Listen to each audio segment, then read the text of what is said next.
మరి ఆ గుడిని ఎలా చూసుకున్నాడంటే తనకి ఇచ్చిన బాధ్యత ఆ సూర్యనారాయణ స్వామి డైరెక్ట్గా తనకి ఇచ్చాడన్నట్టుగా ఫీల్ అయ్యి చేసిన ప్రతి కార్యక్రమం కూడా అలాగే చేసుకొచ్చాడు.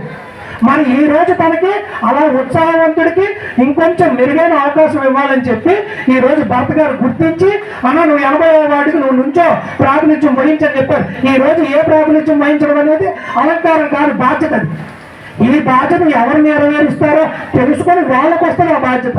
ఇది మనం అందరం గుర్తించి వాళ్ళతో పాటు మనము నడిస్తే ఈ రోజు మనం 11 సీట్లు పడిపోయామని ఎవ్వరు ఏ వైసీపీలో ఉండే కార్యకర్త కూడా ఫీల్ అవ్వటంలా. ఎందుకంటే గడిచిన 100 రోజుల్లో మీ అందరికీ ఆ తేడా తెలుసు, చూస్తున్న ప్రజలకి ఆ తేడా తెలుసు.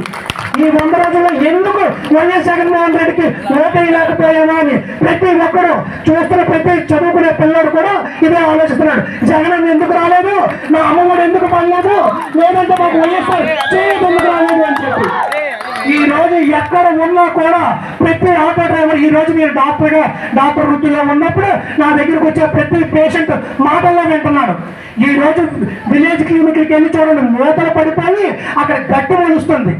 ఈ రోజు ఈ కూటమి ప్రభుత్వంలో ఏ నాయకుల దగ్గరికి వెళ్ళాలో కూడా సమస్య వస్తే తెలియని పరిస్థితుల్లో ప్రజలు ఆందోళనలో ఉన్నారు. ఈ రోజు 100 రోజులు కాదు, ఇంకొక 100 రోజులు కలిసేటప్పటికి వీళ్ళు పట్టలు నుంచోవాల్సి వస్తుందని చెప్పి ఈ రోజు తిరుపతి లెక్క మీద రాజకీయాలు చేస్తున్నారు.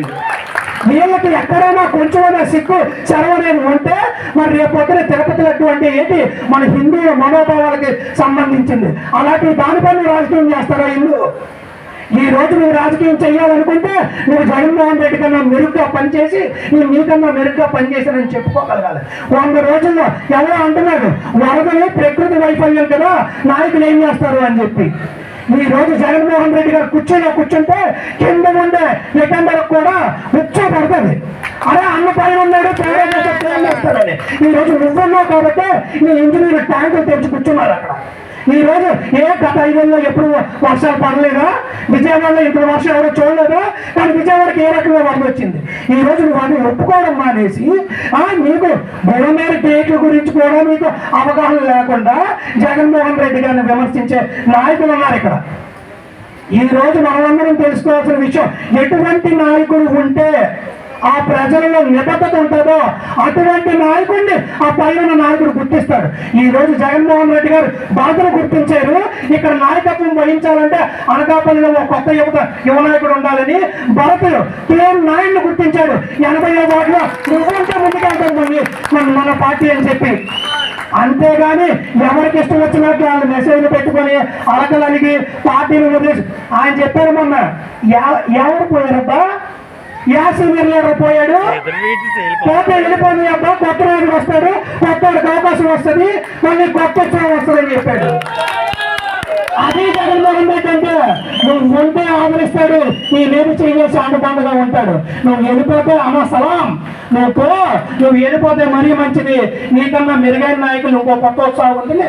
ఆ కింద కుర్చీలో ఉన్నవాడిని పై కుర్చీలోకి తీసుకొచ్చి ఈ రోజు నాయకు స్థానంలో నుంచోబెడతాడు.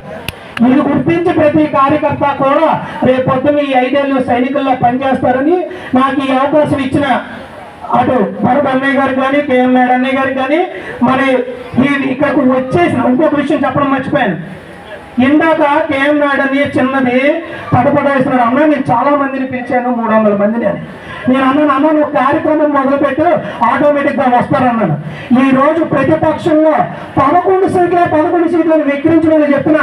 ఒక్కసారి ఇక్కడికి వచ్చి జనాన్ని చూడండి. నాకు 11 సీట్లు ఉన్నా కూడా ఏ పని లేకుండా వచ్చి వైసీపీ కార్యకర్తలు ఈ మీటింగ్ వింటున్నాడంటే నేను అక్కడికి ప్రతి ఊరికి కూడా చేస్తున్నాడు. ఈ రోజు ఆ కుర్రోడు పైనుంచి చెప్తున్నాడు, అన్న జగన్ పాట పెట్టన్నారు, అన్న జగన్ పాట పెట్టామని. ఈ రోజు ఎవరి వల్ల ఉంది, ఎవరుంటే నా ఓడున్నాడు, నా ప్రభుత్వం ఉన్నాడని అనుకుంటున్నారు. ప్రతి ఒక్కరు గుర్తించాలి.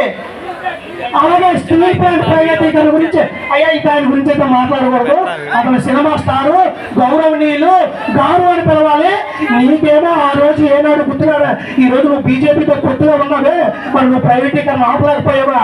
నువ్వు ఈ రోజు ఎన్ని డ్రామాలు ఆడుతున్నావు. నువ్వు అంటే గుడులు కడుగుతాడు, నువ్వు కడగడానికి పనిచేస్తావు.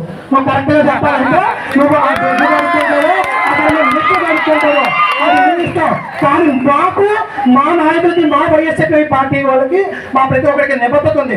ఏంటంటే ప్రజల కష్టంలో ఉన్నప్పుడు వాళ్ళతో మేము ఉండాలి, మేము గోడల మీద ఉండకూడదు, మేము పిల్లలం కాదు, మేము పులివ సింహాలం రా, నువ్వు ఎంతమరా, నువ్వు ఎంతగా వస్తావు, ఎన్ని వీడియోలను ఎడిటింగ్ చేయించుకో, కానీ వచ్చేది మాత్రం వైసీపీ ప్రభుత్వం. వైసీపీ మళ్ళీ ప్రపంచంతో మళ్ళీ ముందుకు వస్తుంది. రేపొద్దు నువ్వు ఎందుకు, నీకు నిజంగా వాళ్ళకే దమ్ము ఉంటే మధ్య రేపొద్దున మళ్ళీ మున్సిపల్ ఎలక్షన్స్ వస్తున్నాయి, ఒక్క సంవత్సరంలో వెళ్ళమనండి, ఆ డేట్ పోస్ట్ పోన్ చేయకుండా ఉండమని చెప్పండి. ఆ ఎలక్షన్కి వెళ్ళిన తర్వాత ప్రజలు చెప్తారు నీకు మళ్ళీ ఓడితే, ఈసారి నువ్వు ఈవీఎం తెచ్చుకుంటావో దాని అమ్మ ఏ ఈవీఎం తెచ్చుకుంటావో అది నీ ఇష్టం. వచ్చే రోజుల్లో ప్రతి ఒక్కరికి తెలుస్తుంది, కడుపు కాలేటోడు తెలుస్తుంది మూడో నాయకుడు ఆకలి విలువ ఏంటన్నది. అలాగే ఈ రోజు ఓటు వేయకపోవడం వల్ల కష్టపడే ప్రతి ఒక్కరికి తెలుసు రేపు పొద్దున నాయకుడిగా ఎవరిని గుర్తించాలి అన్నది. అందుకని ప్రతి ఒక్కరు కూడా మళ్ళీ వైఎస్ఆర్సీపీ పార్టీ తరఫున ఉంటారని, ఇదే ఉత్సాహం కొనసాగిస్తారని. జై జగన్, జై భారత్, జై జై జగన్. థ్యాంక్ యూ డాక్టర్ గారు.